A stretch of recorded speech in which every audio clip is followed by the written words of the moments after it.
All right, with that as our, oh, okay, got it. I see there's another Genevieve in the room. Oh my gosh, hello. Nice. That's awesome. We should talk. Genevieve Club. Most definitely. I'd never meet other Genevieves. Oh my gosh, seriously. All right, so I'm going to share my screen and we'll start. Let me know if this is, everybody can see this okay? Yeah, I can see that. Okay, fantastic. Okay, so again, this presentation is workshop is on linguistic imperialism and diversity. And Kevi has already introduced us. So Ming will go ahead with the agenda. Yes, so on the right, you can see here is the time breakdown of today's talk. We will have a 15 minutes in between. And at the very end, we will put you guys in breakout room to sort of reflect on what we have talked about and link that to your upcoming year. So for today's agenda, we're gonna start with some warm-up pool. So we have some questions for you to participate, and we're gonna connect again the questions to today's topic, which is about linguistic imperialism. Dr. Lung gonna talk about these terms and then also directly how it is related to diversity and language teaching in the context of Taiwan. With that, we hope to delve into this idea of our role as English teachers. How do you perceive yourself and how do you understand your responsibility in this upcoming year? And then we're gonna close this with ideas about cultural ambassador, because I know when you guys apply for Fulbright, all of you talk about what you're gonna do as a cultural ambassador. We're gonna delve into this term and then again reflect critically on these terms and then what that really entails. And as I mentioned before, we're gonna end with debriefing, and then we hope that everybody from the group would talk and someone will be willing to share during the last I would say 5 or 10 minutes sharing. All right. And so you'll see there's a time breakdown of today's talk. We will give you a 15-minute break and we'll also leave ample time for questions at the end as well. Okay, so I guess we could start off just a little bit with additional information about ourselves and why we're doing what we're doing. As Kevi mentioned, I am a professor of rhetoric and language at the University of San Francisco. I know we have a huge branding problem, so you're not the only one, Kevi, who thinks we're like UCSF or UC something else. Don't worry. At USF, I have directed critical diversity studies as an undergraduate major, and I also direct the Asian Pacific American Studies minor on campus. Something interesting about me is that I am a former ESL student. Cantonese is my first language. Are there any fellow Cantonesers out here? Feel free to drop that in the chat. We can talk some more.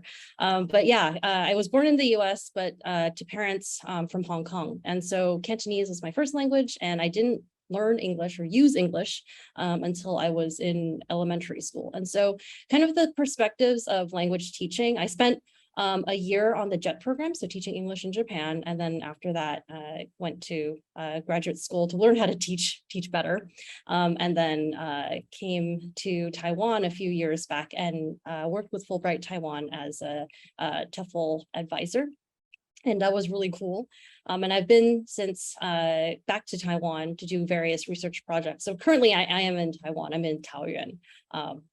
Nothing super interesting happening in Taoyuan, but it's a nice place to be. Taiwan is awesome, and I really have learned a lot and really have been reflecting upon a lot of my experiences as a language learner now as a sort of a professor of language teaching, and also kind of observing lots of classrooms where there are English language teachers involved with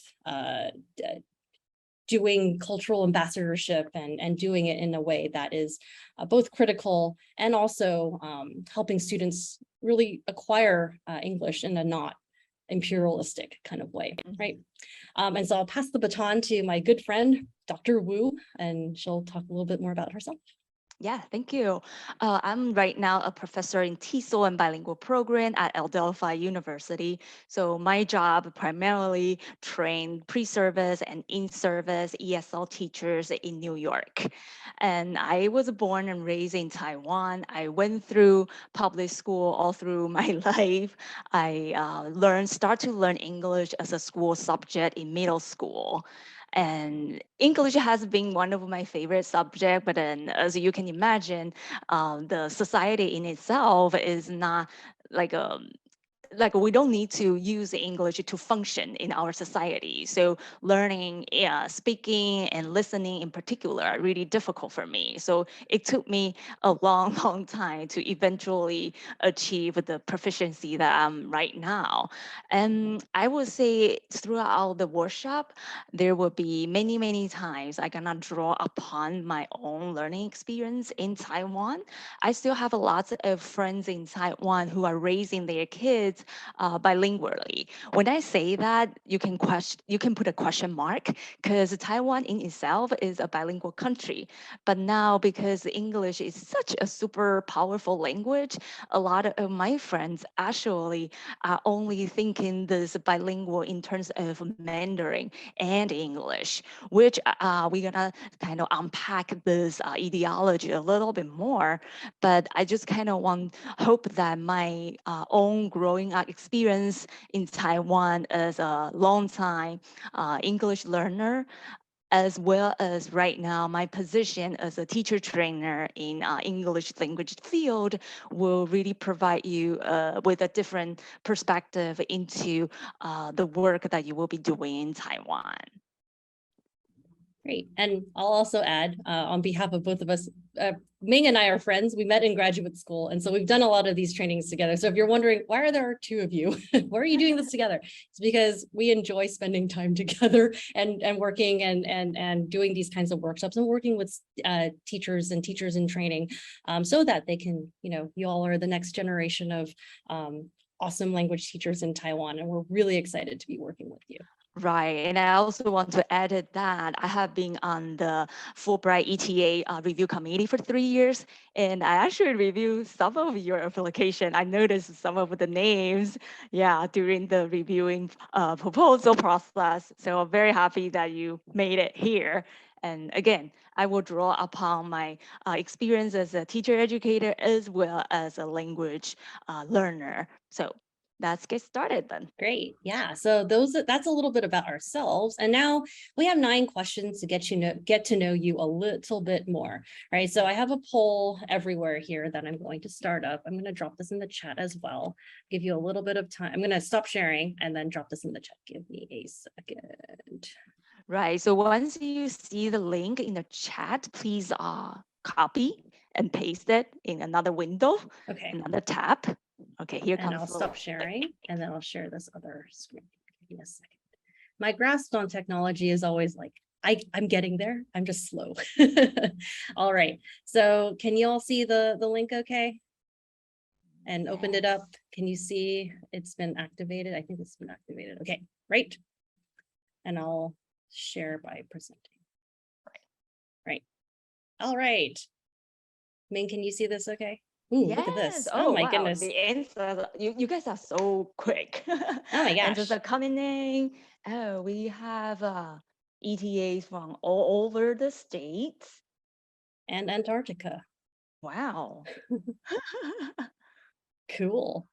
Very, very nice. So predominantly, most of you are from the US. We can see that a lot of you are from the East, West, some from Midwest. It's like all of the US. All everywhere in the US is represented almost. Nice. Oh my goodness. Great. This is really kind of corresponding to, except from Arizona. True. Sorry. Yes. So if you are from Arizona, feel free to drop that in. So represent and let yourselves. us know, right? This is nice because one of the idea behind kind of selecting you, the ETAs from the US, is that during the reviewing process, we want to make sure that the candidates are being picked from all across the US. Mm-hmm. And cool. And so we get a sprinkling of various parts of Europe, also Asia. So that's fantastic. Right. Right. Yeah. And we'll get to this sort of question of where are you from, right? A little bit further as we go along. So I'm going Nice. to move to the next question. Thanks for answering this. Oh, there we go. Ooh, here we go. Wow. It's like the Olympics. Let me Oh, see. no is winning. No, no is not winning. Yes Nope. is winning. Yes is winning.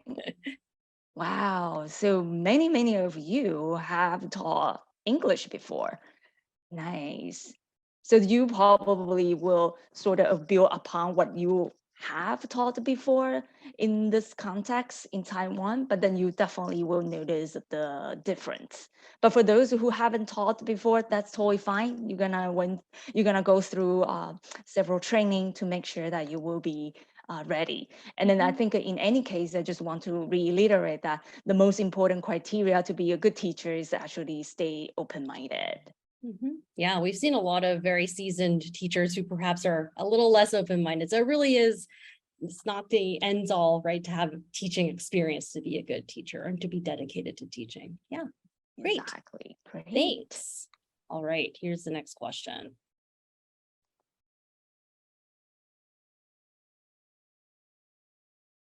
Agrees coming in predominantly. English is your first language, but we have about over 20% whose first language is not English. Nice. For those of you who speak an additional language, who learn English as kind of maybe second language, your experience is gonna be a great asset to this job. So Yeah, ooh, there we go. There was a little bit of movement. All right. So nice. we'll kind of do a follow-up to this first language question with this following one. In addition to English, right? What other languages can you speak? So you can feel free to list all the languages you speak. Awesome. And I think Ming, we practiced this question before, and you had mentioned Hakka, right? And you had mentioned Holo. Hello. Okay. These are the local languages. We have Japanese, German, Spanish. You speak Nice. Cantonese, feel free to drop Cantonese in there too. I do research on Toisan or Hoisan, Taishanhua. So if you also speak that, feel free to represent us. Oh, Bulgarian. Bulgarian. Nice. Awesome. Yeah. So we get a sprinkling of Mandarins and Spanish. We got some French, Mandarin. Mandarin. Nice. Hey, family is Hakka. I have somebody who said my family is Hakka. Nice. Oh, Telugu. Oh, Nice. Telugu. Great. As linguists, we're always excited to see a variety of languages. So feel free to, Chinese, right? So the various varieties of Chinese are being represented. So if you speak other varieties that are not Mandarin, feel free to drop that in. Yay. And also in the chat, someone speaks Urdu and Hindi. That's great. Yeah. Yeah, a lot of times we only pay attention to students' English proficiency, but then please keep it in mind that they have other languages that you don't necessarily got to see that they shine in that language, right? So knowing that you also gone through this language learning process is gonna be super helpful when you gonna build the rapport with your students. Yeah. Oh, we have a lot of Mandarin speakers here. Fantastic. Urdu and Hindu, that's great. And then for those of you who speak Mandarin, it's definitely gonna be a huge asset. And I will encourage you that during your stay here, take some classes to really facilitate your Mandarin or Holo or Hakka experience, because in many ways, knowing students' languages has been documented as one of the most beneficial and helpful ways when building the report. Yeah, I think actually one of the most rewarding things I did when I was in Taiwan with my Fulbright year was taking classes with a Holo speaker, a Taiwanese speaker, and learning Taiwanese was one of the best things I've kind of ever done. And nobody in my family speaks it, but learning it as a kind of really a foreign language was so rewarding. Exactly, exactly. And don't forget that your student could be your teachers in that sense. So you don't need to be the only teachers throughout your years here. Your student can teach you some phrases in Mandarin, Holo, or their indigenous languages. Great. Right? Yeah. So we have such a nice variety here. It's very nice to see that you all are so multilingual. And so you can see even saying like English is my first language or English is not my first language doesn't fully capture this range of diversity that kind of Mandarin, right? And that's okay, right? So wear that badge proudly, right? Even if you speak a little bit, just starting to learn, right? That's okay. So fantastic. So I'm going to scroll to the next question and we can go from there. I have been to Asia before. Oh, wow. Look at the yes. Oh,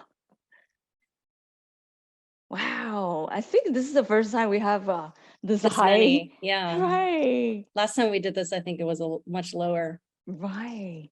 That's great. And I guess you probably will all agree that even within Asia, you see such a huge cultural differences, right? The nuances. I hope throughout your time here, you will start to see the nuances. Fantastic. Great. Okay, so we have one where you can click. How much would you say you currently know about Taiwan? So if you know a lot, you can the full glass. If you know just a little bit, you can do the one That's on the okay. little bit of water. Okay. Again, a range, huh? Mm, Maybe right right. now, Nancy Pelosi's visit has sort of spurred global interest in Taiwan, or now they're like, oh, Taiwan, it exists. But yes, right. So I think it looks like there is a nice, people know a little bit about, at least a little bit about Taiwan here. And then you will learn from each other as well. Your experience is gonna be different.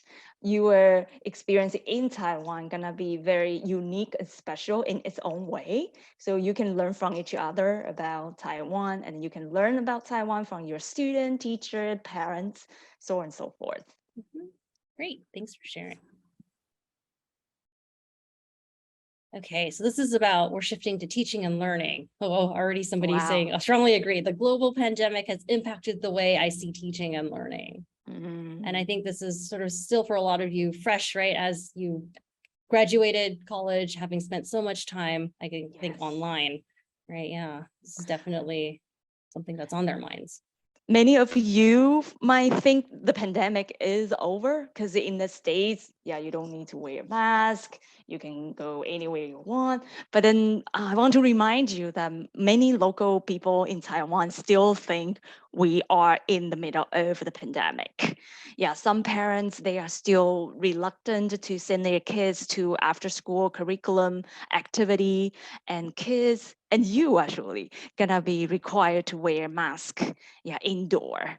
And outdoor, you can see most of people are still wearing mask. So in many ways, local people still experience that. So again, keep that in mind as you navigate this whole year, because most likely, even quote unquote the pandemic is over, I think local people are gonna be still very super careful about the hygiene aspect of it and how that impact teaching and learning.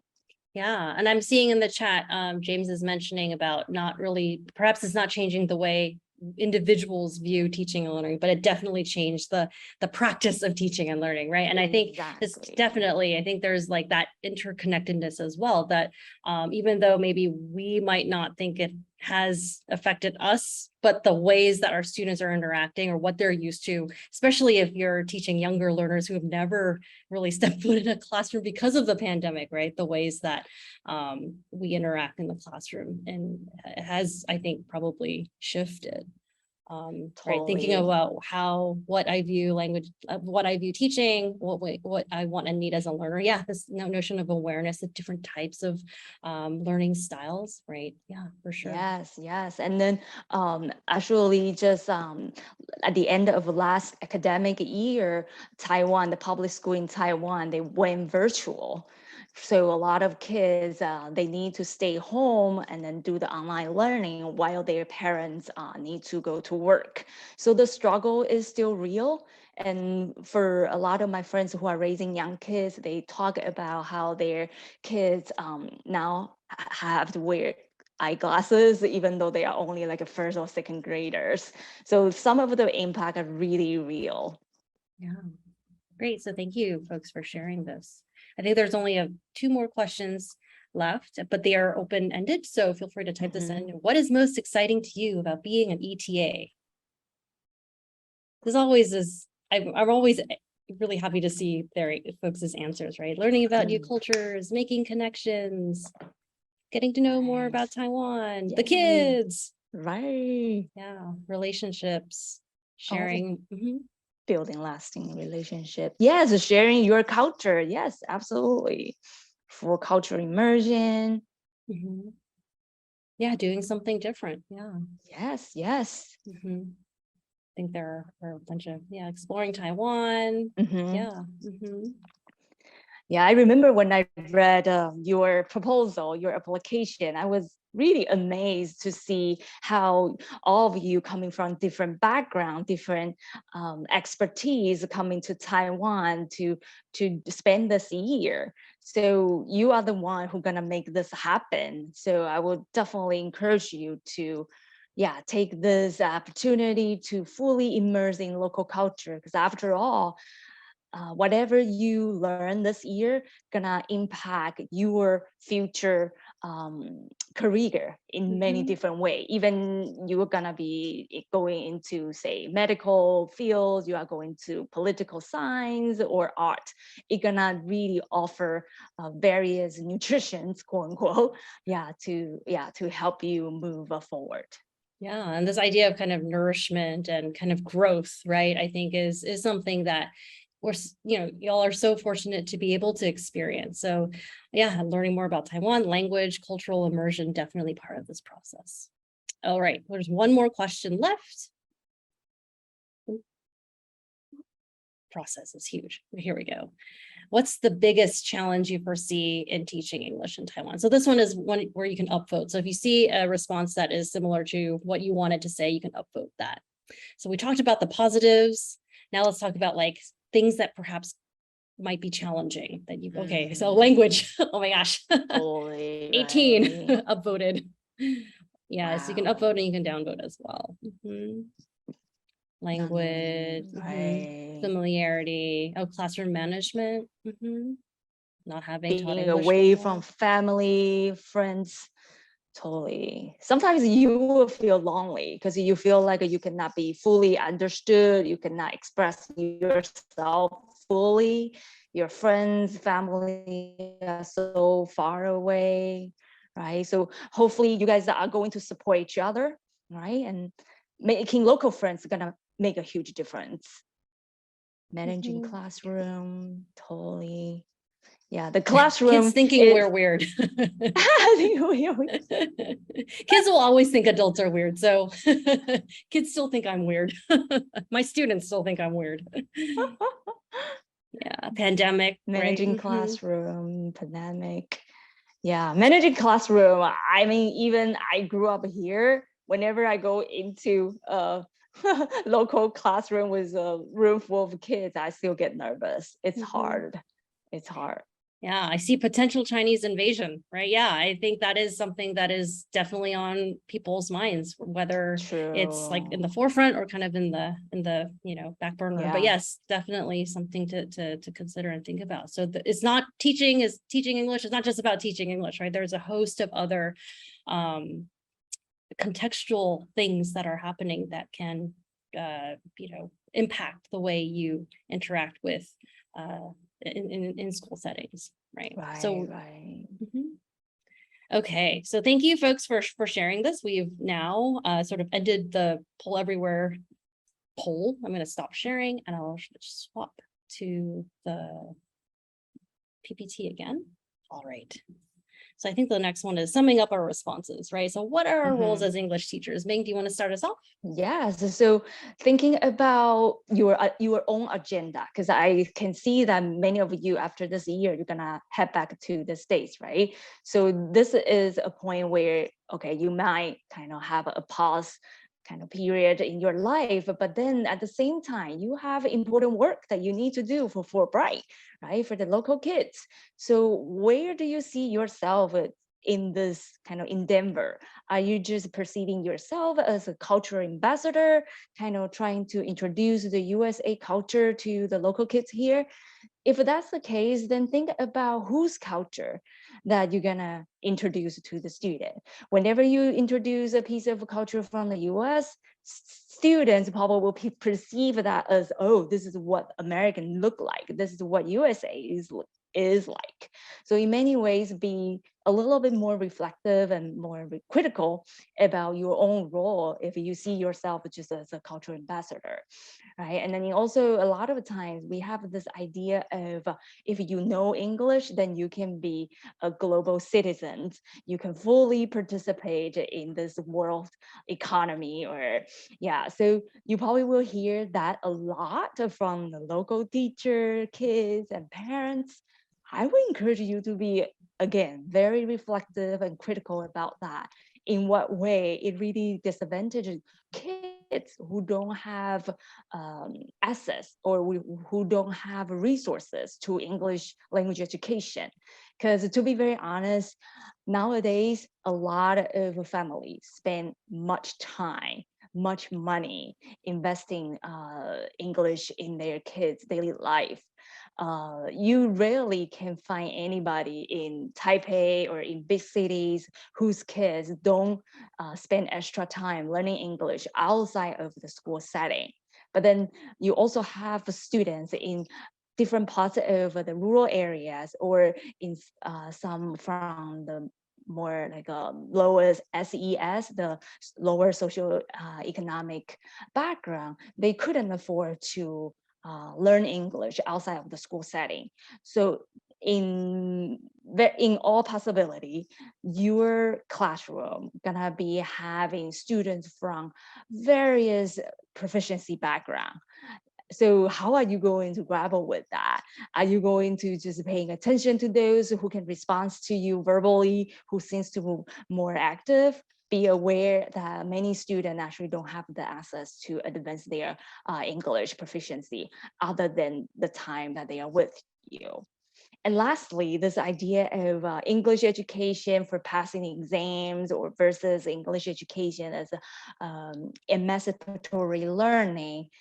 Many of us who read, who have passion for education, really aim for providing the experience for a more emancipatory learning, right? But then you probably will also start to notice that in the context of Taiwan in particular, exam, okay, or tests are very much rewarded or very much emphasized. So kids in Taiwan, oftentimes they have a lot of homework, and then they need to prepare for the monthly or weekly quizzes and exams. So when kids say fail your English test, how are you going to grapple with that? How are you going to manage a situation like that? These are the things that hopefully we as a group can also ponder upon and support each other. Great, thank you, Ming. All right, so we'll talk a little bit about sort of linking the English that you're teaching kind of in this Taiwan context to a larger global phenomenon of, English as an international language. And on the right in yellow here, you might see terms that if you're maybe have taught ESL before, English as a foreign language before, you might be familiar with this, right? English as lingua franca, English as an additional language or a second language, English as a foreign language, international students taking academic English in US universities, right? So these are kind of more of the commonly used terms, but I think there's also this very subset of folks, usually in folks that learn English as an additional language, that view English a little bit differently, right? So English globally based on research, has been called the following, right? Lingua Frankensteinia, killer language, Tyrannosaurus Rex, a guilty language, English as Hydra and thief, right? So you can see that the sentiments here are a little less positive, right? Kind of monster-like. And this idea of Hydra, I don't know if y'all are familiar with this many-headed dragon monster image, right? It has a lot of different kind of evil sides, evil heads that kind of come out. And they're not always all bad, but they come out and have different kind of lenses along with them. Rapatahana and Bunce kind of call this kind of English as kind of a well-intentioned auntie who rather overstays her welcome, meddling in family affairs.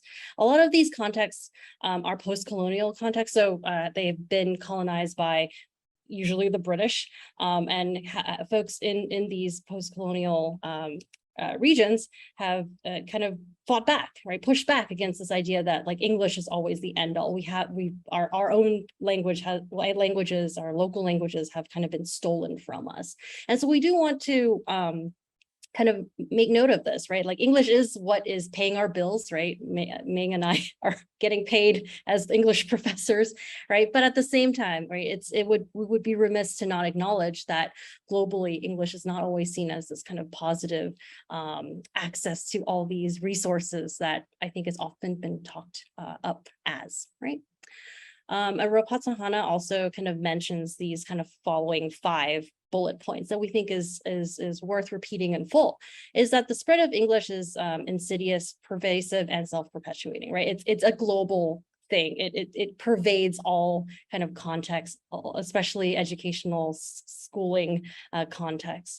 At the same time, English can be powerful. It can also be destructive and inimical, right? The process of English language domination is complex and contradictory, right? So I've talked to many of my students who are like, I hate studying English. English is not a language that I feel very good about using, but at the same time, I need to use it, right? This kind of complex relationship, love-hate relationship with English, it's real. And our students are constantly having to, even our most successful students, right, have these kind of deep-seated feelings that aren't neutral about English. So even though we perhaps might love teaching English or might love English, it might not be the same for our students.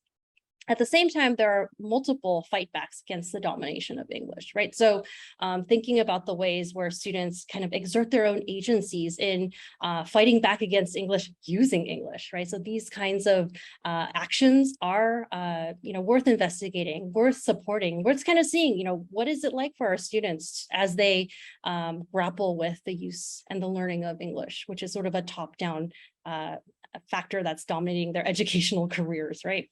And in the end, English is not alone in its cultural thieving. We're not pointing the finger at only English here. Any kind of hegemonic language, Mandarin can be considered one of them, right? In its cultural thieving or its linguistic thieving, right? What languages are being sort of cast aside or sort of like at the periphery at the expense of learning English or learning any of these big languages that are economically viable, right? So thinking about language as not just something for economic access or jobs or global citizenry might be good to kind of consider, right? What other languages are operating in our local linguistic landscapes that are worth learning for our students? Something to think about. Yes, so I think what Jen just said really paved the way for you to learn more about Taiwan. So what other languages are right now coexisting in this local ecology? And I would say that depending on where you're gonna teach, the answer gonna be different. So for example, if you go to a Hakka school, then you will see that Hakka has more visible presence than Holo. But then if you are going to an indigenous school, then the Hakka and Holo are not as relevant.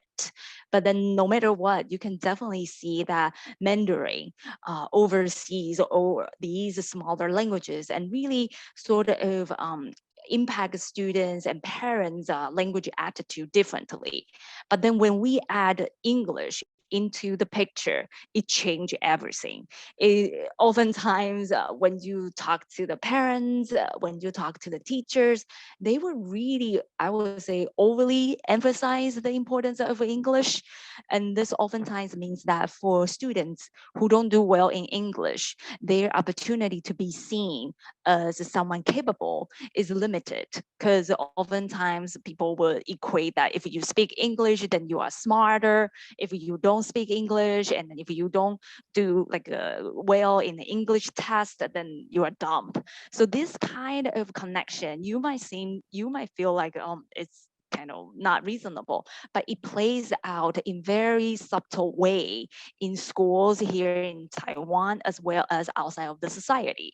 As I mentioned earlier, English, you don't need to really use that to function in Taiwan, but then there were moments where you would see that people like to switch to English because it's a language of power. So if you can speak a sentence mixed with English, sometimes people will like that. They will feel like, oh, you are more educated, you can speak English. So you can see this quote, language in a society are not equally distributed in terms of power and prestige.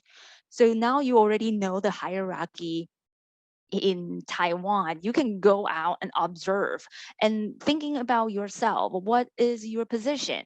The fact that you are from an English speaking country, the fact that you are an English speaker, fluent English speakers says a lot, because you are the one who has the power, who has the capital to navigate this whole system. So even though I agree that a lot of times you will feel lonely, you will feel being kind of marginalized, I still want to highlight this fact that a lot of you come in with great power, with great capitals, and beware of that when you enter a teaching field, when you enter a teaching classroom full of kids like admire you, and what kind of influence you're gonna kind of make is something that I hope you can think carefully and think deeply about that.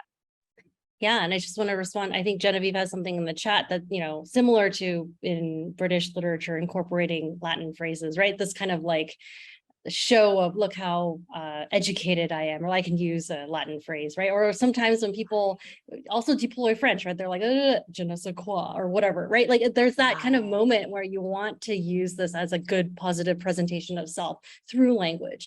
And English, or throwing in or incorporating different languages, including English, Latin, French are usually kind of the big ones, does tend to sort of illustrate like educate, sort of signal educatedness, whether or not you personally believe that is true or not. Right. So if you see yourself as an educator for change, for more emancipatory type of education, would you be able to kind of flip the script? Would you be allowing students to incorporate their own local language within your English classroom? Would you reward a student doing that instead of punishing those who have to switch back to their language? So you are the teacher, or you are the co-teacher. These are the things that a lot of times just within a few seconds, and then that moment might pop up.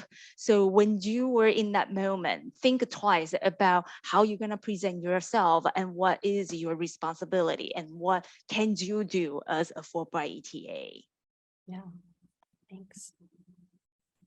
All right, I want to delve into this symmetrical relationship a little bit further in the context of Taiwan. So right now, Mandarin Chinese is the official language. So all other local languages that you're gonna learn about, Holo, Hakka, and then I would say up to more than 10 indigenous languages in Taiwan do not receive the official status in Taiwan. So the implication of that is these speakers, they don't have the institutional support to further advance their language proficiency. Even though nowadays each school, according to the law, they need to offer 1 or 2 sessions of a mother tongue language. So depending on the students' demographics, some school will offer mother tongue in the form of Holo, some would offer that in the form of Hakka, or some will offer that in the form of indigenous language. However, I want to kind of highlight that these languages, as you can see, are not seriously taught, they do not receive the same attention as the English classes.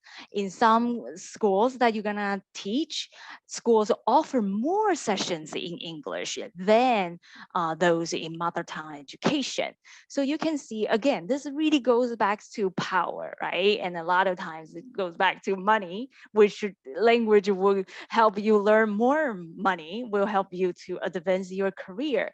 But then if we look at these numbers here, it's actually really alarming. A lot of times, if you are teaching in indigenous tribe, these kids, this might be the generation that their language gonna get lost. They might not be able to achieve the proficiency level that they can pass the language down to their generation. And then even in that context, they are learning English. The parents might still prioritize English over their own languages. So for you as a teacher, would it be possible that you design some of the lessons that really incorporate their local knowledge, their local languages into English language education? Or is there any possibility that you also use English as a vehicle for them to introduce their own culture to you? So be creative and be mindful again about this quote unquote enterprise, because English education is an enterprise, and then who benefits more from this whole industry is something that we need to think about. I see there's a question in the chat. What does the gray denote in the map? Oh, my apology. I actually didn't know that because it was not color coded. Where? Oh, so the map and the non-major. So the major languages they're listing Chinese language family, English, Spanish, Arabic, Hindi, Russian, Portuguese, and French. So the gray area. So you see it includes Japan, which is, I think, a linguistic isolate. I think Finland is also so those are not the major language groups represented. So that being represented. Yes. So when it comes to what are the major languages, well, basically the one that you can name them, because these are the official languages of some countries. So you can quickly name them. These are the major languages. But then most of the places in the world, they are multilingual. So speakers of these smaller languages oftentimes do not receive as much support or as much kind of resources. So that is something to think about. And then I think if we talk about the context of the United States, then you probably can sort of understand this concept a little bit more, because oftentimes people would perceive, oh, all Americans speak English. English is the language of the United States. But then we all know that it's not true, right? There are so many different smaller languages being represented in the US, and then people speaking an additional language really navigate their life differently. And oftentimes these might not be visible to monolingual English speakers. So for you, I hope that you will develop that very keen eyes into the life of the local students, how they navigate learning English in the context of Taiwan, and how you're gonna play a role in their life as they do that. Thank you for that question. Okay, so let's talk about this a little bit more, but from a different angle, which is about recruitment. All these examples, all these quotes are actually from the job ads in Taiwan. So that idea of English is so powerful, we need to hire someone who has this Western looking. Oftentimes it refers to being white. All right, no ABCs, please. ABC refers to American-born Chinese. So Jen, sorry, you are not qualified in that sense. Sorry, Ming, I think you're also not qualified. I'm also not qualified. Right. So thinking about that, how that really plays out in the field, it's so real, and you probably will encounter those yourself, especially if you are non-white ETAs. We have a document, some ETA told us that, oh, my school is really surprised that I'm not white, or my school is upset that I'm not white. How do you grapple with that, right? And here we have this idea of native. Okay, if you are native speakers, and then you sort of, no matter whether or not you have teaching experience or you have a teaching credential, we don't care. We just want to make sure that, yeah, you are native English speakers. And then the last one, we need real foreigners. So for me, I'm not qualified. Yeah, I cannot kind of bring I cannot bring in the enrollment for the school. Parents have that requirement. So the school would blame the parents. They say, oh, it's not our request, it's actually from the parents. So you see that everyone here live under that language ideology that prioritize English over other languages. And then there were countries that are being prioritized as well. And again, I just want to remind you the fact that you are from the US, you do have some privilege that you bring in, but then depending on, yeah, your race, your other social categories, you might experience this differently, which I will illustrate a little bit more later. But I want to kind of sort of bring your attention to the fact that English teacher recruitment is heavily influenced by this idea that, yeah, you have to be white, coming from English speaking country. If you have those bullet point, kind of those two boxes check, then you're gonna be a good teacher. And then we all know that it's not true. And I see there are comments in the chat about this, and we have several slides in the next, after the break we'll be covering, and if that still doesn't answer sort of your questions, Brianna, we can happily chat some more about this. And I think right before we close for break, we just wanted to share a 2018 job post from Kangqiao International School. I think there are several branches in Taiwan and not in Taiwan. But there was a post about needing substitute teachers for this Kangqiao International School in Taipei. And so you can see we've boxed out, what the personal note, right? So here's the job posting and it says, personal note, the school has informed me that it will not accept applications from people who are not from predominantly English speaking countries or who are Black or dark skinned. I'm sorry, I'm so sorry.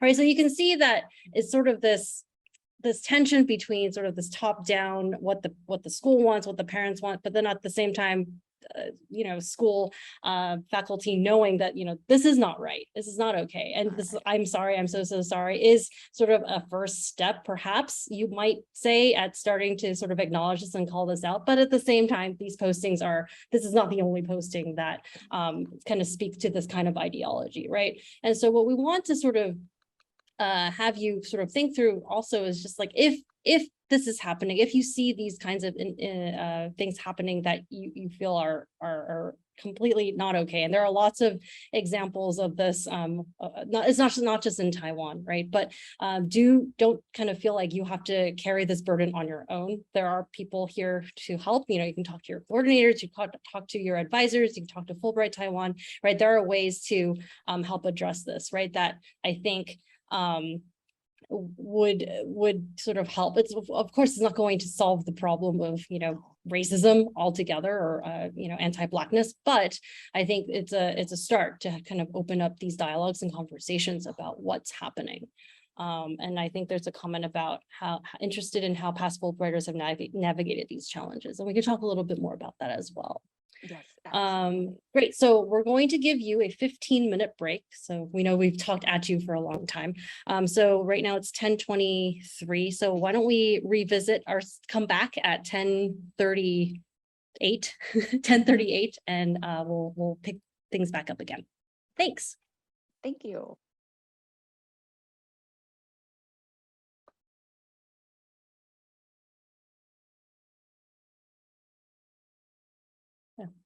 Thanks, Andy.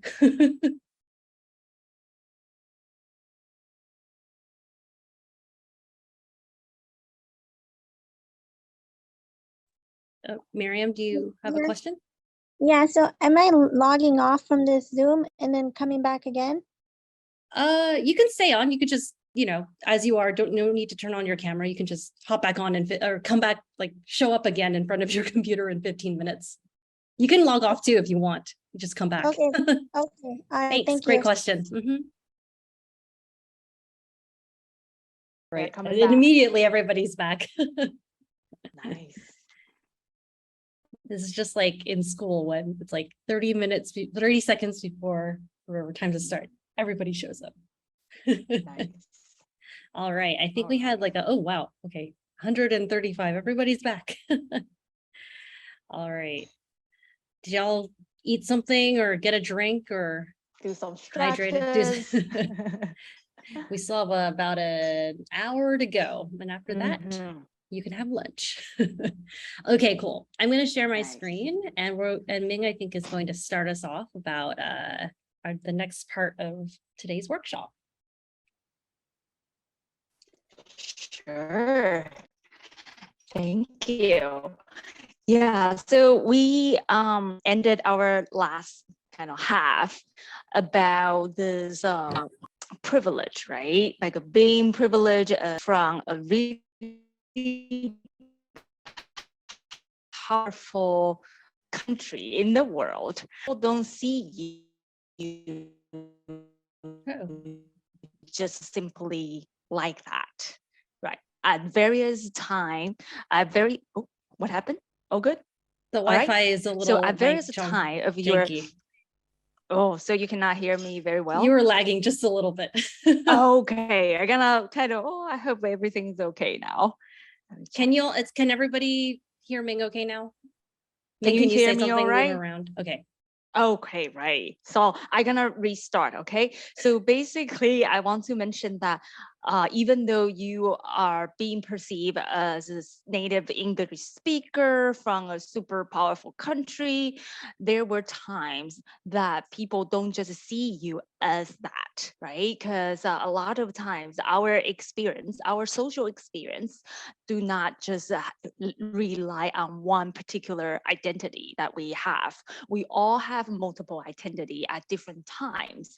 And then take myself, for example, the way you see me right now, you only see probably predominantly teacher identity, someone from Taiwan, professor in the US, but there are other identities that you don't see me at this particular moment, but that doesn't mean that these identities are not important to me. Right. So a lot of times our experience really have this idea of intersectionality. So for you, there were times that your race stand out in that particular moment.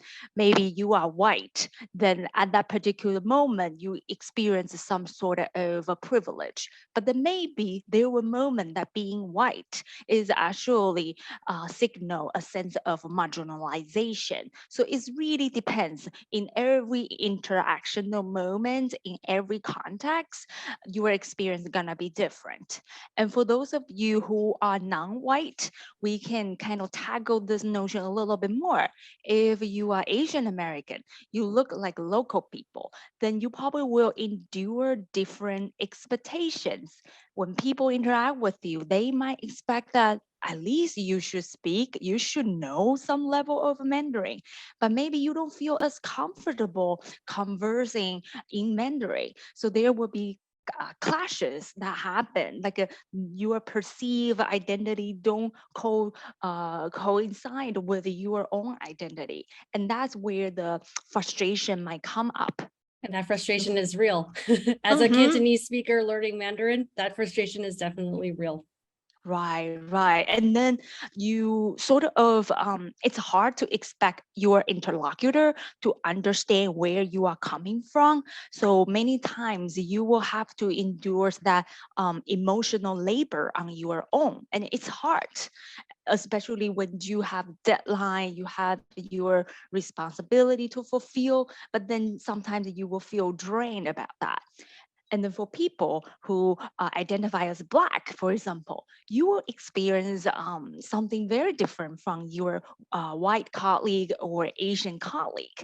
I'm very kind of how do I phrase this? I sometimes feel very embarrassed because I know even for my parents, for example, they have endured this ideology that, oh, if you are white, then you are better. And if you are someone with darker skin, then maybe your culture is so different from us and I cannot communicate with you.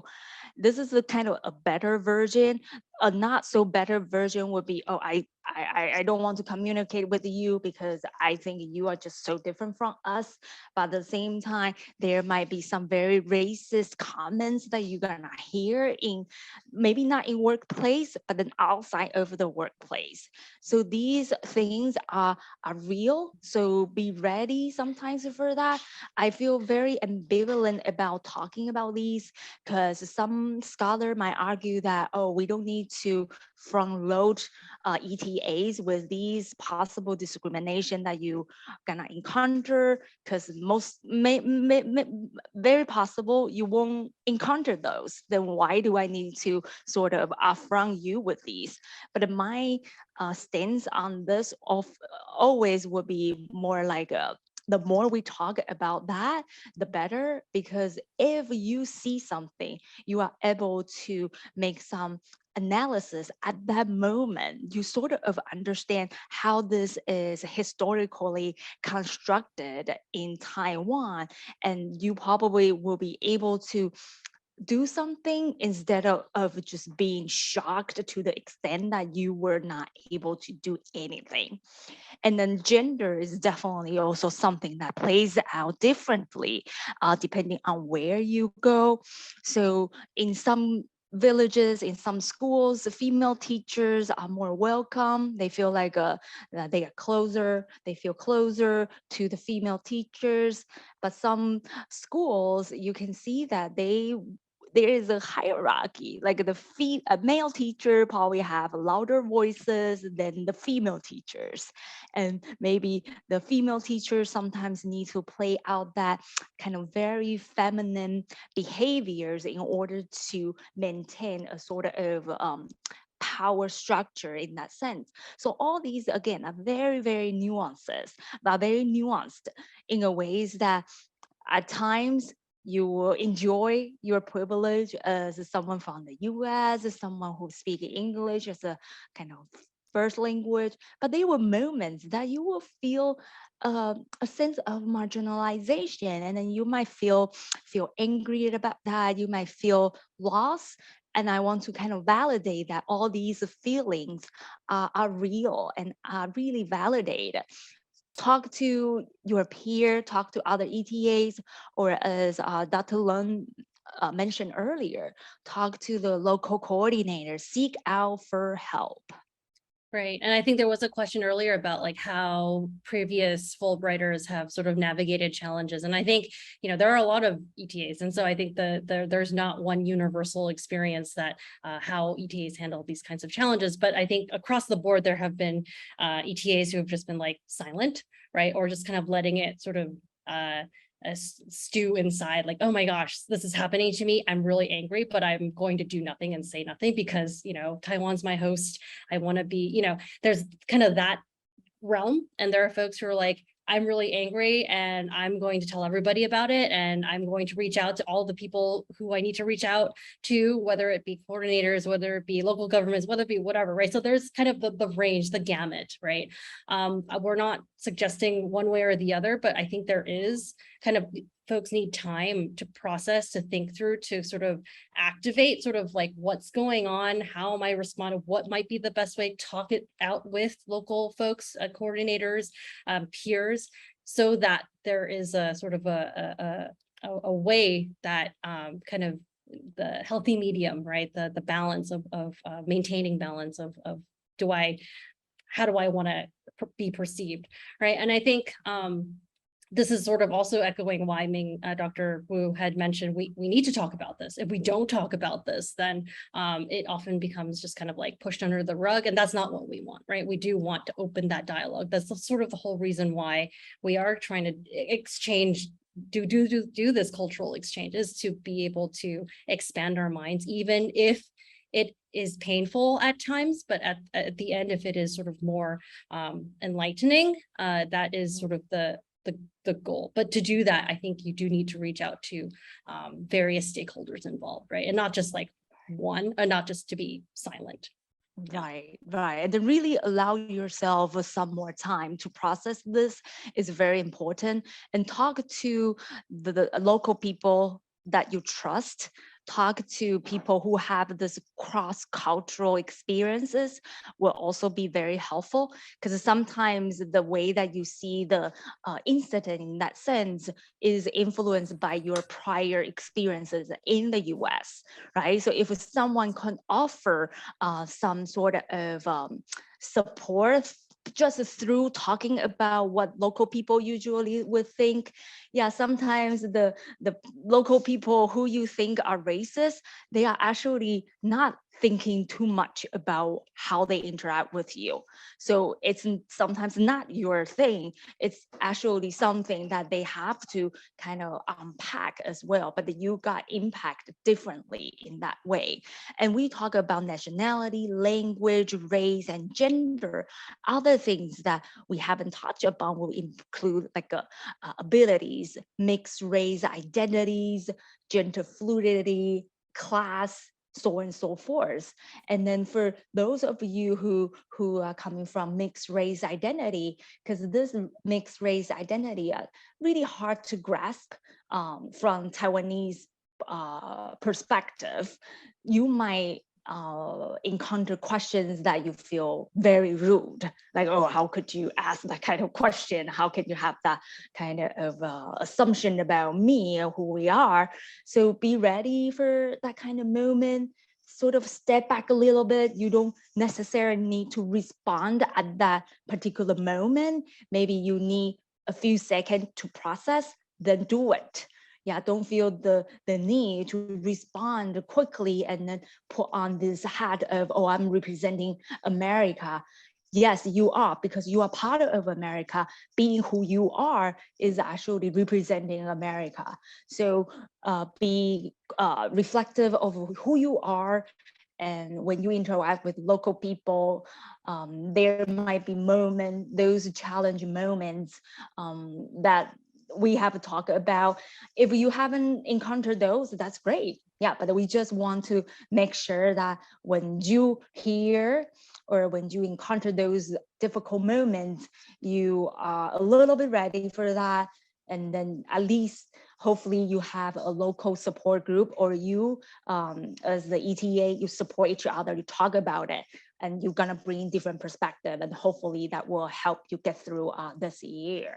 Right. And that also is, if you see it happening with your fellow ETAs, right? You're like, hey, wait, I noticed this is happening. That's not okay. Or like, oh, I'm wondering why this was right. So having those open dialogues is important. And I also see in the chat, I want to address, there's a question about religion as well. So yeah, you're definitely right.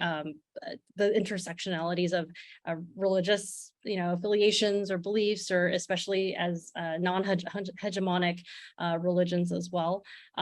It definitely plays in. And I think I'm not particularly religious, so I might not be able to best answer this, but I mean, from my experience, like in my neighborhood in Taoyuan, there are folks who are Muslim, and I was actually shocked. I was like, oh wow, I didn't realize that there's like such a diverse range. I thought it was just Buddhist, and I don't know, but I don't know what I was thinking. So I was kind of surprised that there was more diversity than I expected. And for the most part, I think, I mean, maybe you'd be the best person to answer this, but for me, I think, yeah. Yeah, so a lot of Taiwanese are Taoism, like they believe in Taoism, and then the second largest is Buddhism. But then I want to kind of remind you that many parents and some kids, they are vegetarian. So seeing those picture with meat, so for example, might be a trigger point for these kids. So be aware that a lot of local people are vegetarian because that's part of their religious practice. So whenever you prepare food tasting type of event, check with your local teacher first. and don't left out those students who are vegetarian. And then I remember some of my local friends, they are super religious Christian. So they actually don't like the teacher talk about local religions in their classroom. Because as you know, Taoism has many gods and goddess, right? So some of uh, the teacher, local teacher might talk about the religious events in Taiwan or talk about the story of the god and goddess. And I remember seeing one of my friends from Taiwan kind of complain about that on Facebook because she feels like a religious should not be in the classroom. So all these things are kind of something that you have to do a little bit of research and reading on your own and see how religion really plays out in your student's life. That I would really kind of say Taiwan itself is pretty religious kind of a country. I recently saw a statistic, the numbers of the temples are almost as many as the numbers of 7-Eleven and then convenience stores. So basically every probably five blocks or so, you will see a small temples. So it's a part of our life for sure. Yeah, and I think there's another question about, will you, Ming and I, we be available to reach out for support? Yes, certainly. That's what we're here for. And we will have our emails at the very end. If you have any questions, feel free to reach out. We're here to help. Yes. Cool. Okay, I'm gonna move to the next slide. I think, Ming, this is also yours. Okay, so turning to our student, bilingual or multilingual by choice or by necessity. I like Valdez's idea of elective bilinguals versus circumstantial bilinguals. You can think about this concept in the United States. So those students who become bilingual because they chose to, because it's something nice, it kind of make me feel different, or I can have more job opportunity, that they falls under this category of elective bilinguals. Oftentimes we refer to this group as someone who gone through the immersion bilingual program, but the target language is not their heritage language. For circumstantial bilinguals means individual who must use English in order to function in the US. So a lot of, say, second generation immigrants community, they probably follows under this one. So why it's important to differentiate the two? It's because the trajectory that they become bilingual is so different. One is from a more additive perspective. Oh, if you can learn one more language, that's gonna be good for you. So let's spend more time doing that. But then the other is that if you don't become bilingual, then you basically gonna fail. You won't be able to function well. So that's turned the focus back to the context of Taiwan. For a lot of Hakka speakers, like in my mom's generation, my mom is a Hakka, my father is a Holo. My moms were sort of forced to be proficient in Holo and Mandarin, because if she doesn't learn Holo, then she wouldn't be able to function in the village that she lives.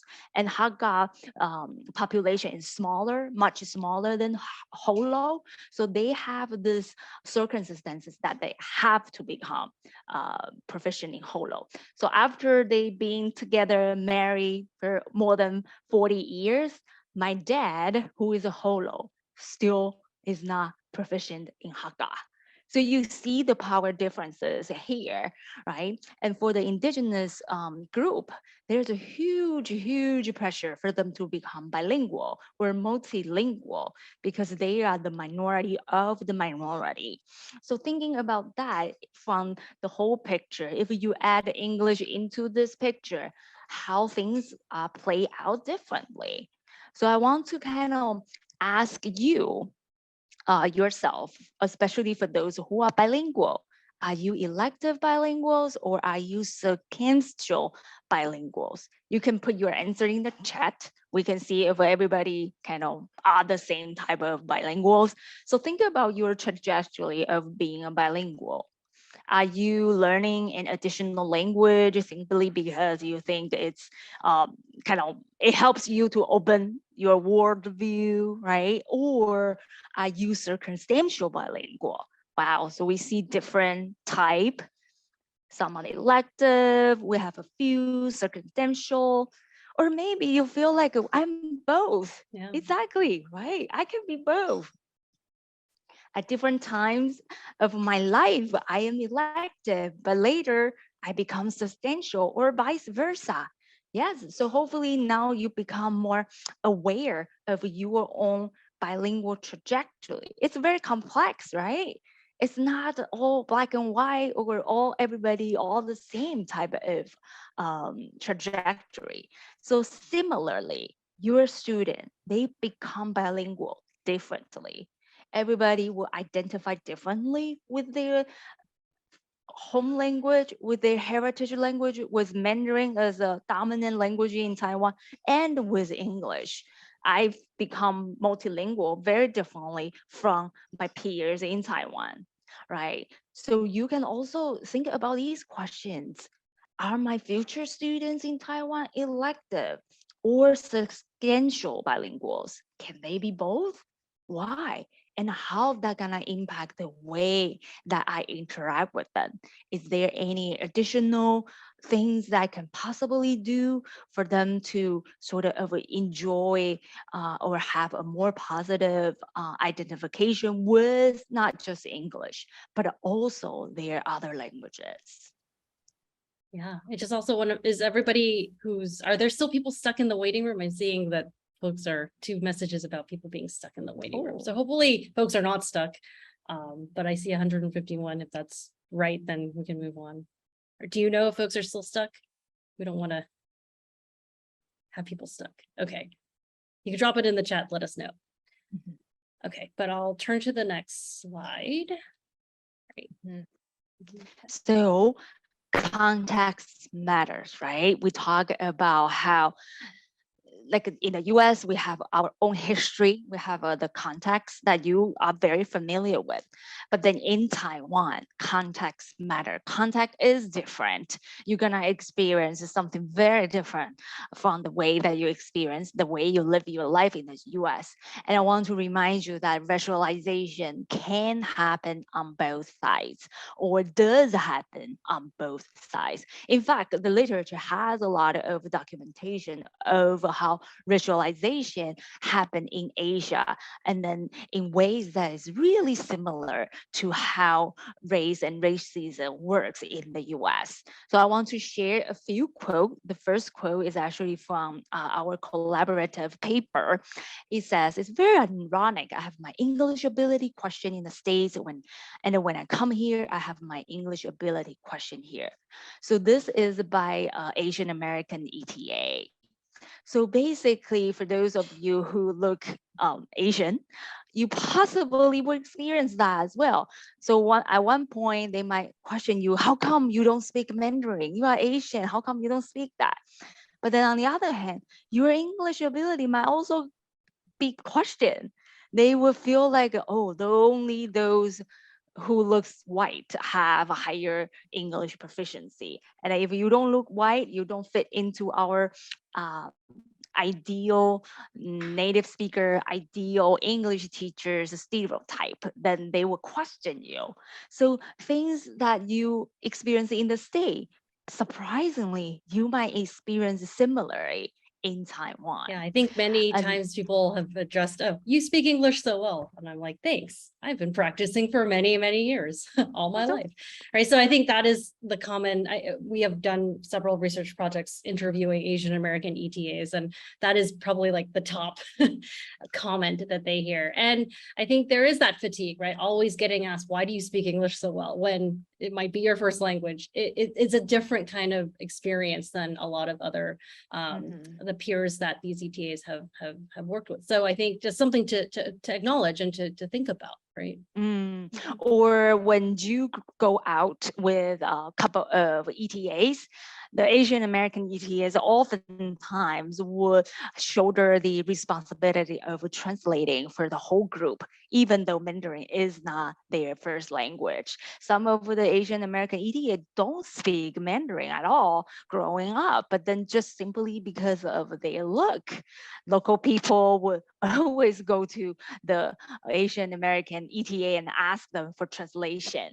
So this type of responsibility is not called upon, right? Is added and then could be very tiring. And then the second one is documented by Cho, 2012, Korean American male teacher in Asia. They experience a very unique racialization process. One time they have this kind of privilege. They feel like, oh, we are being perceived as American. People kind of really quote unquote worship us because we have that American status. At one point, they have that liberating feelings. They finally can escape the U.S. racial hierarchy. But then when they come to Korea, as someone who looked like local people, there were many moments where their nationality, their English proficiency again got questioned.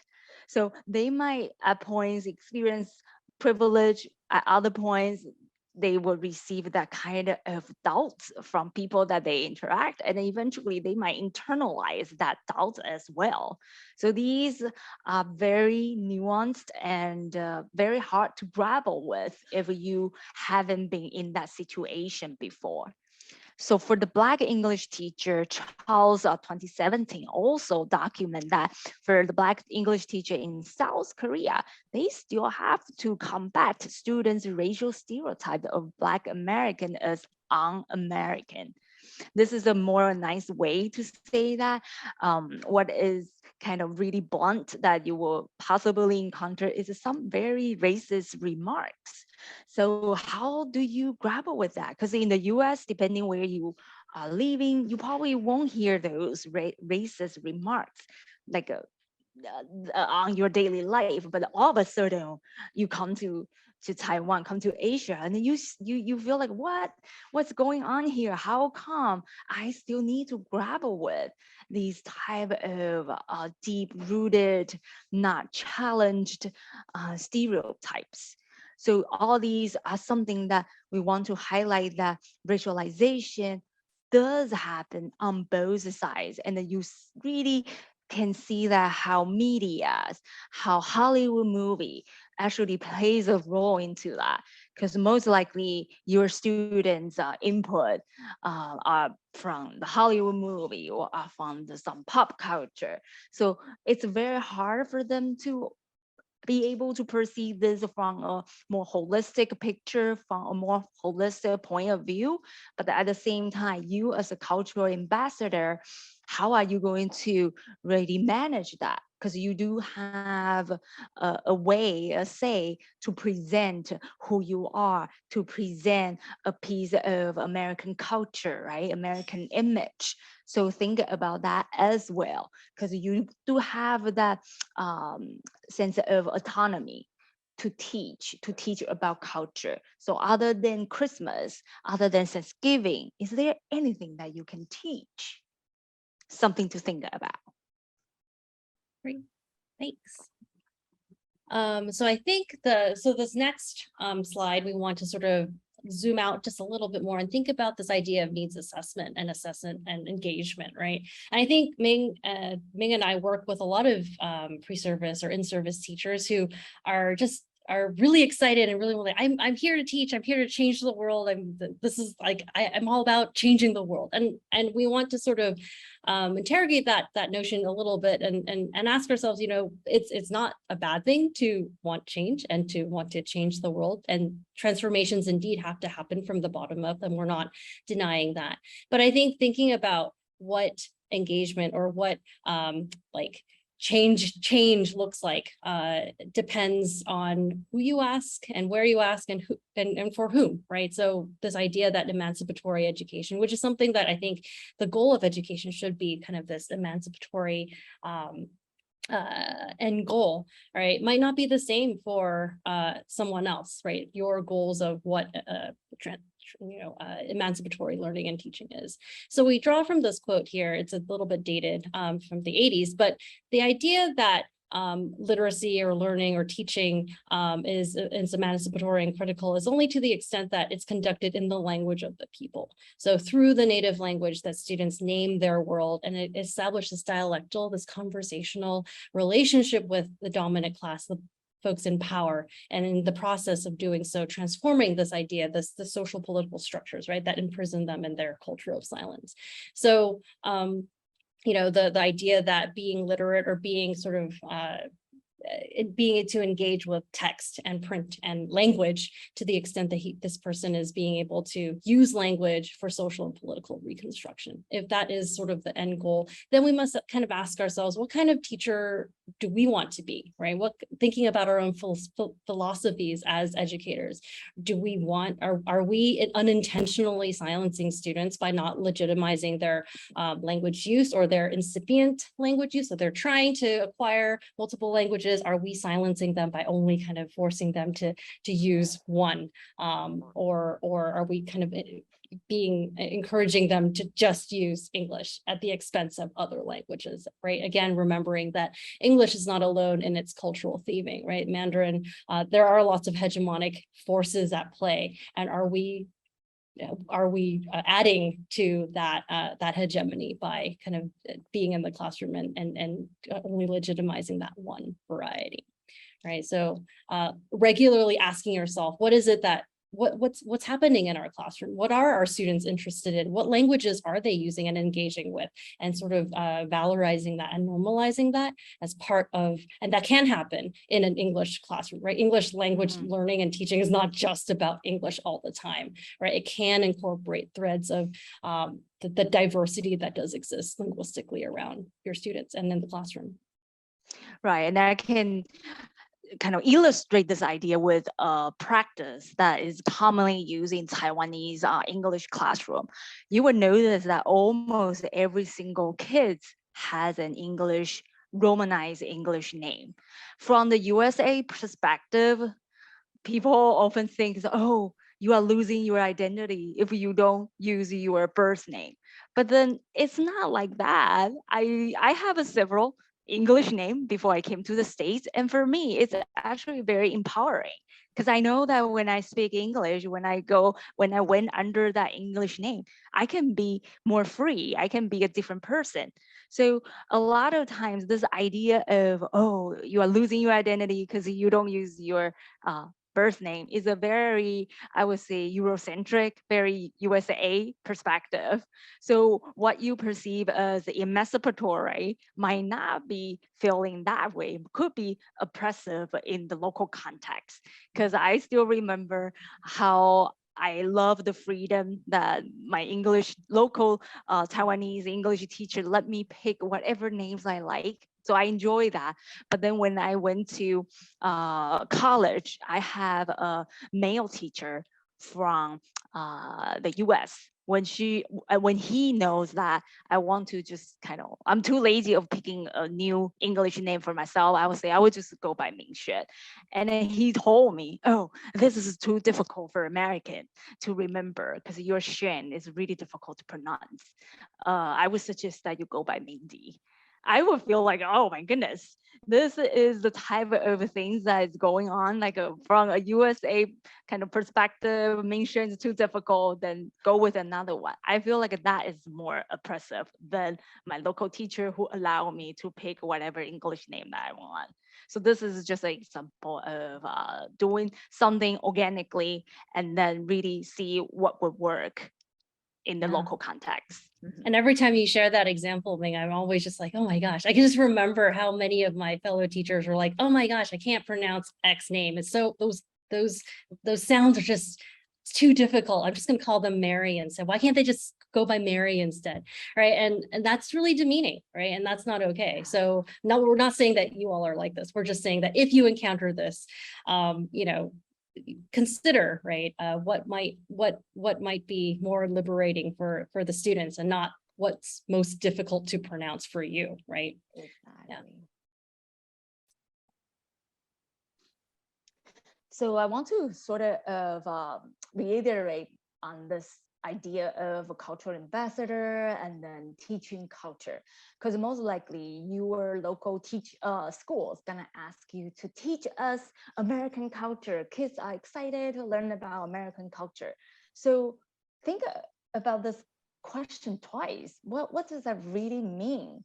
I mean, in language education, oftentimes teaching culture remains little more than the recognition of a few isolated historical and geographical facts, holiday costume, and food preferences. Because they are easier, right? They are easier to teach. They are more concrete, put on some music, do some food samplings. These are exciting and then sort of interesting, but are we also at the same time promoting or reinforcing some simplistic, monolithic ideology of the dominant culture? Are we doing that as well? Because most likely these are the very few opportunities that your student will be able to interact with someone directly from the US. Would you able to approach this idea of teaching culture a little bit differently with more like a critical lens into this? I can take an example in the US. Whenever we talk about Lunar New Year, we feel, oh, it's so happy, right? We have the red envelope, we have great food. But then if you only teach about Lunar New Year and never talk about Chinese Exclusion Act in the United States, you miss a whole lot of things. So similarly, if we move this context into Taiwan, if you only talk about Christmas, Thanksgiving, and also the way that you teach Thanksgiving is kind of could be debated, really highly contested, right? Whose view of Thanksgiving that you are teaching? Are you teaching the very happy kind of a relationship between different groups, or are you teaching a different, more historical type of perspective, right? So would you be able to do something a little bit different so that your student can have a different perspective into the very monolithic idea of American culture? Things like Black Lives Matters. Would you be able to say something about that? Would you able to address some of the anti-Asian hate? You might feel like, oh, my students, their proficiency were not there. They won't be able to understand that. But then would you be able to simplify the sentence structures? Would you be able to provide a lot of visuals? Would you be able to use some of the text in Chinese to facilitate your teaching of culture? So these are the things that we feel can really go beyond just a very simplistic idea of teaching culture. Yeah, and just to follow up with what Ming was saying, you know, being from San Francisco, and I think oftentimes when we are asked to teach a lesson on where are you from and tell us about your hometown, right? There's always the lesson where it's like, here's where I'm from. And so thinking about San Francisco, or oftentimes students want to know about like Chinatown or Silicon Valley or like Stanford or whatever, right? I think, and that's fine to sort of tip your hat to that, and that's okay. But also thinking about forces like gentrification and the movement of people and exorbitant, you know, costs and economic issues, right? That you can obviously not say here, it's this vocabulary word gentrification, but there are ways of bringing in these more complex issues that concern you know, your hometown, right? That rather than just the very simplistic basic way of you know, talking about your city. And there's a question, I think, too, do you recommend broaching these subjects in our very young classes? Is there resistance? And I think Ming and I would both say there are ways to make it digestible for young learners, right? I think we write off younger learners as being like, oh, it's a language thing. They don't have the capacity to understand issues, but even framing it like, why do people move?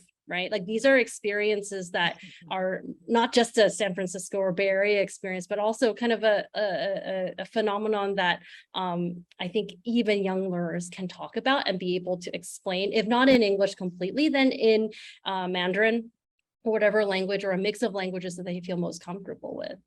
And I think in terms of resistance from parents and schools, I think it depends on the school, it depends on the parents. Again, I would ask your school community first. But I think if the larger goal is, and you frame it as like, we are here for language and cultural exchange, right? To only talk about the basic stuff that everybody already can get from a textbook, then why are you here, right? So I think there is this rationale for students learning about and learning from experiences that are different than their lived experiences. Or you may also find, or you might also find that students also have shared background experiences that you also want to share, right? That they can latch onto. And so if you don't open that conversation, that door, I think we might be missing out on a lot of really rich dynamics happening. And then I remember one ETA that we worked with talk about, oh, this is how you learn about Thanksgiving from the textbook. But I want to share how we did in my own household. We actually didn't celebrate Thanksgiving, something like that. So this is how we celebrate Christmas. So there is a compare and contrast going on between what the textbooks say versus what you and your friend or your family actually live the way, right? So there were a space that you can carve out to talk about your experience, to talk about your lived experience in the US. And I think that is what is most precious, because most likely they have learned about America from media, from news, from textbook already, but you provide such a pivotal and this unique window for them to have a grasp of what American really means, what American culture really means.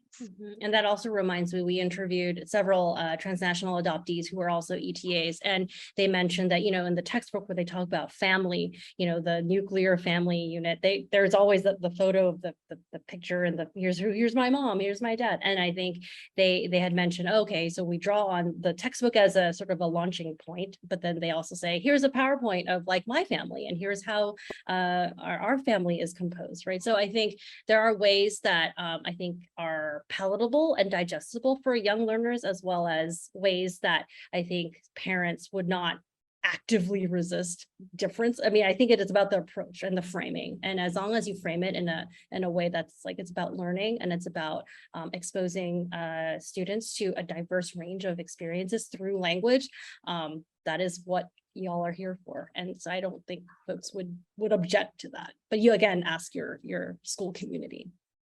And then it's always easier to start from you yourself, your family, your growing up experience, your educational experience. It's easier to start that way. So I will say carve out space, a moment where you can insert your own personal story, your own personal voice. If you are coming from same-sex family, show a picture of that, talk about that, because it's such a teaching moment for the local kids to perceive, to conceive this idea that, oh, there are different types of family. So I would suggest that teaching culture can actually about teaching yourself to the student as well. Yeah, so I'm looking at the time. I want to make sure there's enough time for folks to get into small groups. So we just have one slide here about further reading, and we'll share this folder with you. We've compiled a list of, academic sort of articles, but they're fairly digestible and readable too. So this is not sort of esoteric. There's lots of research out there on, teaching English in Asia, different folks' experiences, adoptees' experiences, and also this larger issue of race and decolonization of praxis in the field of teaching English. And so we are part of this community as professors, and we invite you to be part of this community. If you have any questions, do reach out to us, and we're happy to talk at length about these issues more. And I think this next slide is breakout rooms, right? So we've allotted 15 minutes. Ming, do you think 15 is okay? Yes. So we're going to allow you 15 minutes in groups of 4 to debrief, right? And we know we threw a lot at you. And then after, conversating, but discussing, think through, what's one action item you might want to take in pushing back against kind of linguistic imperialism, incorporating these diverse voices and experiences as you prepare yourself for teaching the school semester, right? Are there any doubts and concerns you still have? And so kind of debrief on these kind of opening questions. And if you want to talk about other things, you can as well. But you'll be in random groups of 4, and then I think somebody in the Fulbright staff is helping with that. Oh, just took a photo. Okay, cool. Is it possible to have these pasted in the chat? Yes, I can totally do that. And then we'll call time again in 15 minutes. Okay, give me a second while I drop this in the chat. You can take a photo, a screenshot too, but let's see if this works. There we go. All right. Oh, great. Cool. Is somebody on Fulbright staff gonna help with the breakout rooms? Okay, great. Great, thanks.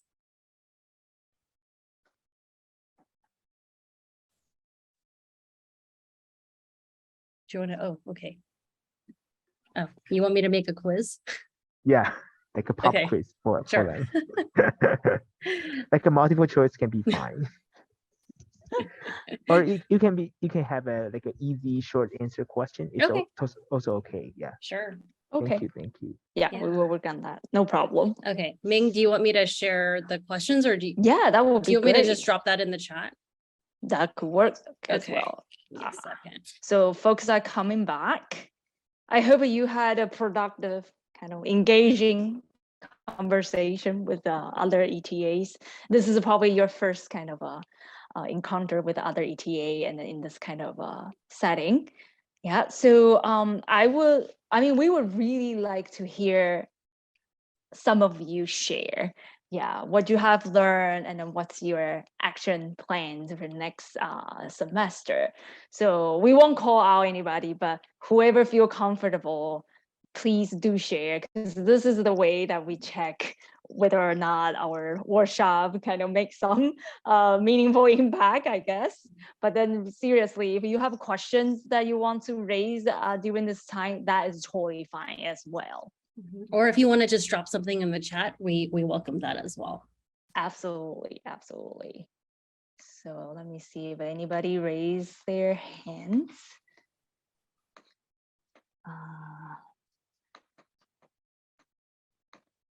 Okay.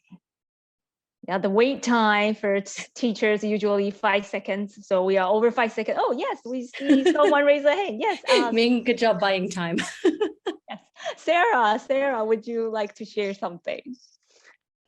Something that my group discussed was when we are introducing American culture, focusing on it being this like melting pot, and that's an idea that a lot of us learned in our own schools. And something I learned in my classes is talking about books or just materials being windows and mirrors. So windows into other cultures, people that they haven't maybe had the chance to experience, but also picking material where they can see themselves, whether it's a video, a book that you picked, or it could even just be like the graphics, like being really conscious of like the graphics that you're picking or the clip art that you're picking, just so they're getting kind of a good variety of, they can kind of explore their own identity and their own culture in your learning, but also ones that they haven't maybe had the chance to see or have very limited contact with. Absolutely. I actually run a mini survey with a group of elementary school students. So I post a few celebrities photo and ask them who are Americans. And then surprisingly or not surprisingly, they mostly select people who are white. And then when they see Jeremy Lin, they know that he is American because of the media. that he received in in Taiwan. But other than that, there are no Asian American actors or actors that my kids will pick as American. So again, whatever you can do to diversify the representations of culture or faces, so to speak. Sounds very simple, but you never would imagine how useful it is for your student to have a more complex understanding of American culture. Yeah, but thank you so much for sharing that, Sarah. Yeah, and just jumping in, sorry, just jumping in also, you may also find that your students' textbooks, like who's represented is, you know, they don't look like your own students, right? So even in Taiwan, people don't look like, yeah, so they don't see themselves necessarily represented, right? Asian Americans or otherwise. Exactly. Sorry, go ahead. And Julia. Julia. Yeah, I was just going to say something similar. We talked a little bit about how since we don't know what age group we're teaching yet, it's a little hard to prepare for like how much we'll be able to get across about like different type like cultures and like different cultural experiences in America. But something I was wondering is if there's a way to get access to like US children's books here, because I know like especially more recently there are like American children's books that are more diverse and like represent more kind of like aspects of the American experience. And I thought that might be a good way to like share that with our kids. That's a great idea. Very practical. When you make a decision about what to teach, right? What visual to show them, these are the things that you can really diversify your selection of children's book. In Taiwan, everybody loves Eric Carle's book, right? But then can you go beyond that? I'm sure you can, right? And I think speaking to kind of accessing resources, YouTube, we've actually run several workshops with teachers in Taiwan, and they were showing us all their breadth of resources of YouTube videos of people reading text or picture books. And so there are online many sources you could find there. If you still are having issues accessing, let us know. I think Kevi, aren't you also a picture books expert? Kevi is an awesome wealth of knowledge. So I'm throwing out Kevi Yang as a resource. Yeah, also I think we have our each site has their own small library with like some picture books, so maybe you can take a look at them and you can borrow them to your school or scan them to use in like educational context. I think it's totally fine. I think James, your hand is also up.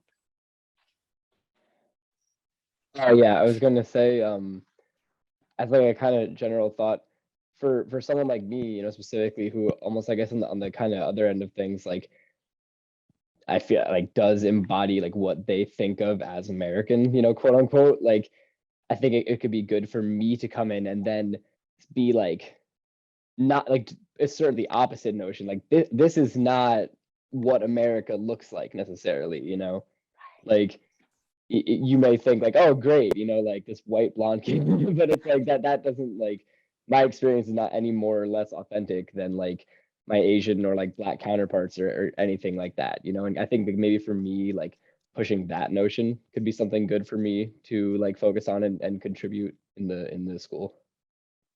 Yeah, definitely. And even lesson planning with other folks, right? Your fellow ETAs, right? So or even if your school allows it, you know, bringing in a special guest to the class to like expand the horizons of, you know, who looks like an American, right? So I think that's an excellent kind of starting point to think through, right? Like my experience is not the only one, right? Exactly. And then the work that we are talking about really requires everybody's buy-in. It's not just the work of some handful ETA's responsibility, is everybody's. So if you can do more work this year, next year, the ETA probably will have a slightly different experiences. So every year we are building upon what the previous year's work has been done, and you are building something for the next year ETA as well. And I'm seeing lots of really great things in the chat, right? So folks offering up resources, right? So why hit these people up? I think this is great. I think there's a comment about the adoptee experience, right? And I think experiences interested in stressing to students the idea of cultural pluralism. Yeah, for sure. Being able to hold multiple cultural and ethnic identities, especially, yeah, for sure. Thank you, Elizabeth, for sharing this. Looking like Jonathan Rosa's work, I agree. Jonathan's great. He's at Stanford. So yeah, my neighbor. I see Lindsay has a hand up. Yes.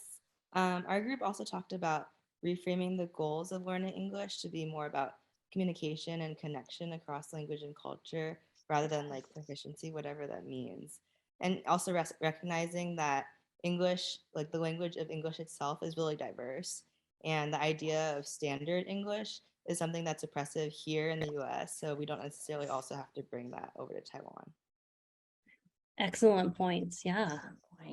Yeah, the standard English, it is also an ideology, right? Nobody actually speak standard English at all time. Yeah, at different points of our interaction, we will switch back and forth, right? So would you be able to allow some of your students to be creative with their English, like how they play with the language? Are you okay with that? If you are, then reward those moments and don't punish a student who show you signs of creativity using English. And I think maybe we have time for one last question. Emma? Hi, sorry, every time I turn my video on, the whole meeting freezes because I'm in a hotel. So no problem. In my group, we talked a lot about how to engage kids in feeling like they are, you know, part of history. And we talked about being interested in when we talk about, you know, especially like civil rights movements in the US and struggles, like the roles that children have played. Some of us talked about, you know, our education in the US, learning about things like the Children's March during the civil rights movement in the 60s and how effective that was. And how we can like engage our elementary and middle school students who are really young and might feel powerless, or that like all history is made by people who are much older than them, to feel like they have a part in like changing things in their community. And also the idea of things like biography projects and how that kind of engages various different types of language learning, you know, like picking a person in American history that they're interested in, or that like is not usually taught about in textbooks. Yeah, for sure. And I think also thinking about introducing somebody in Taiwan history, right, in English is also one of those ways to engage even more kind of thoroughly with kind of having students choose, like having them choose who they want to write about or research about. Thinking about starting the access point of people who are like the students themselves, young people, right? The having agency, having the sort of a voice, right? I think starting from that angle is definitely something that could instigate students' sort of like curiosity and wonderment. So excellent thoughts all around. I want to be mindful of time. I know we're like now -3 minutes. So I want to drop our emails in the chat for everyone. Please do reach out. I'm going back to the US in about a week, but Ming is going to be in Taichung I'm volunteering you out, Ming. Yes. Ming, you're going to be here until the end of August, but we are all, you know, we keep in touch a lot. We collaborate a lot. And so if you have any questions at all or want to know a little bit more about the research we've done, please reach out, just say hello if you are in Taoyuan area or Taichung area, say hi. Right. We've really enjoyed working with you today. Good luck with your ETA year. We're really excited for you. We hope you're also equally excited. All right, thanks everybody. Do this Miss America wave. Thank you, Genevieve and me. Please give them another round of applause. Oh. Thanks, Thank Gabby. you. Wow. Yeah, this is a good session for everybody, and I think we all learned a lot from this session. So that's it for today. And if you have any questions, don't hesitate to ask them or ask us. Okay. Okay. So see you all and see you in the afternoon. Bye. Bye. Bye. Thank you. Bye. Thank you. Bye. Bye.